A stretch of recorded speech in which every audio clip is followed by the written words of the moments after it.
எல்லாருக்கும் hi. Sunday ஒரு 7:30 இருக்கும். எந்திரிச்சு நைட்டு வந்து கருப்பு கொண்டக்கடலை ஊற போட்டிருந்தேன் மார்னிங் பிரேக்ஃபாஸ்ட்டுக்கு. அதை கழுவி குக்கரில் போட்டு அந்த சைடு வச்சுட்டு பாலும் வச்சாச்சு. சண்டேயில் டைம் இருக்கிறதுனால இந்த மாதிரி சுண்டல் வந்து ஊற போட்டுட்டு அதை வேக வச்சு தாளித்து சாப்பிட்றது. அதுக்கப்புறம் பசங்க கேட்டாங்கன்னா ப்ரெட் ஆம்லேட் அந்த மாதிரி ஏதாவது சாப்பிட்றது. அப்படியே வந்துட்டு வாஷிங் மிஷின் ரிப்பேர் ஆகி 2 days ஆச்சு. அதை வந்து இன்றைக்கி வந்து செட் பண்ணி தரேன்னு சொல்லியிருக்காங்க. ஆக்சுவலாக பார்த்தா இன்றைக்கி வந்து நாங்கள் வந்து புக் ஃபேர் போகலான்னு இருந்தோம். திருவள்ளூரில் வந்து புக் ஃபேர் போட்டிருக்காங்க, அங்கே போகலான்னு இருந்தோம். மிஷின் வந்து இன்றைக்கி சாயந்தரம் வந்து செட் பண்ணி தரேன்னு சொல்லியிருக்காங்க. அதனால் மண்டே போகலான்னு சொல்லிட்டு விட்டுட்டோம். அப்படியே வந்து மரத்தில் வந்து இளநீ இருந்தது, அதை காலையில் வெட்டி குடிக்கலாமேன்னு சொல்லிட்டு அதை வந்து அறுத்துட்ருக்கேன். நான் ஒரு 5 இளநீ அறுத்தேன், அதில் 2 தேங்காவாக இருந்தது. இந்த மரத்தில் வந்துட்டு எப்போயாவது தான் காய் வைக்குது. பிஞ்சு வரும்போதே அணில் வந்து அது கடிச்சு கீழே போட்டுடுது. அதனால் இளநீ இருக்கும்போதே அறுத்துக்கலாம்னு சொல்லிட்டு அதை வந்து அறுத்து இந்த வெயிலுக்கு வந்து சில்லுன்னு நல்லா இருந்தது, அது குடிச்சிட்டு அப்புறம் மீன் மார்க்கெட் போயிட்டு மீனும் கொஞ்சம் சிக்கனும் வாங்கிட்டு வந்து மீன் குழம்பும் சிக்கன் தொக்கும் வைக்கலாம்னு சொல்லிட்டு நெக்ஸ்ட் வர வீடியோ வந்து மண்டே வந்து புக் ஃபேர் போன வீடியோ தான் வரும்.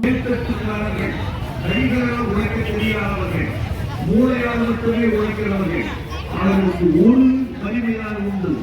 நம்மை போன்ற உழைப்பாளிகளுக்கு 2 வலிமை உண்டு என்றால் கருத்தாலும் உழைக்க முடியும், கரத்தாலும் உழைக்க முடியும். இது வந்துட்டு 4th புக் ஃபேரு. இது ஒரு 10 days-ஆக நடந்துட்டுருக்கு. இது வந்துட்டு திருவள்ளூரில் சென்னை சில்க்ஸ் ஆப்போசிட்டில் ஒரு கிரவுண்ட் இருக்குது, அங்கே தான் வந்து போட்டிருந்தாங்க. ஒரு நாளும் வந்து ஒரு செலிப்ரிட்டி ஈவினிங்கில் வந்து ஸ்பீச் கொடுத்துருந்தாங்க. நாங்கள் போகிற அன்னைக்கு வந்து வைரமுத்து ஐயா தான் ஸ்பீச் கொடுத்தாங்க. அதையும் கொஞ்சம் பார்த்துட்டு அப்புறம் புக் வாங்கிறதுக்கு போயிட்டோம். திருவள்ளூர் மாவட்டம் உழைப்பாளிகளின் மாவட்டம். திருவள்ளூர் மாவட்டம் உழவர்களின் மாவட்டம். திருவள்ளூர் மாவட்டம் என்னை போன்ற கருப்பு தமிழர்கள் குடியிருக்கும் மாவட்டம்.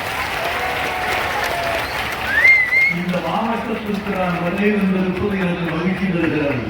வந்து ஒரு கலெக்டர் உருவாக போகிறார், ஒரு நீதிபதி உருவாக போகிறார், கலாம் போன்ற ஒரு விஞ்ஞானி உருவாக போகிறார். அந்த குழந்தைகளை வளர்க்கிற பெற்றோர்கள் இங்கு இருந்திருக்கிறீர்கள்.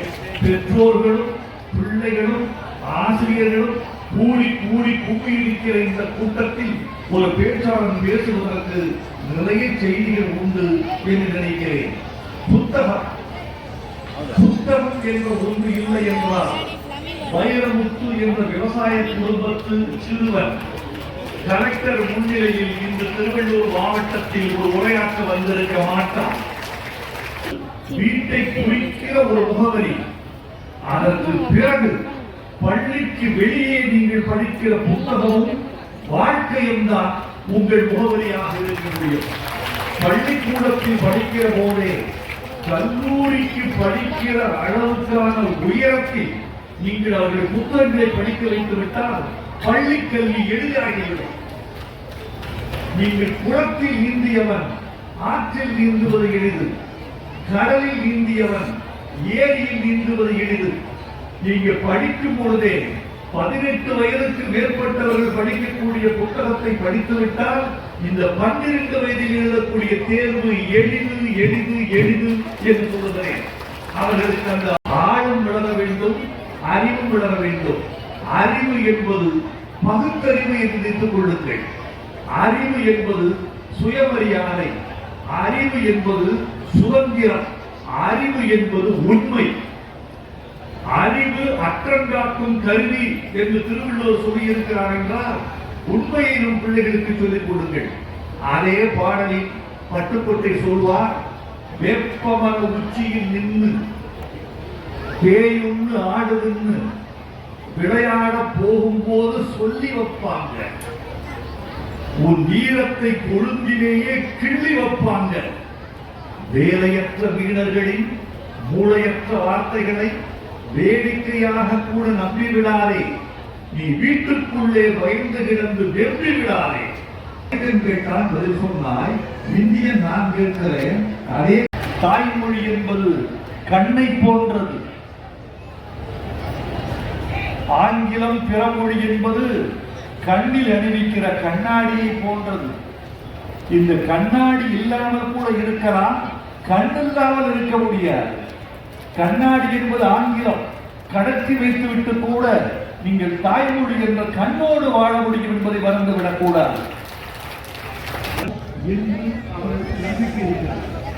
எப்படி வெற்றிக்கு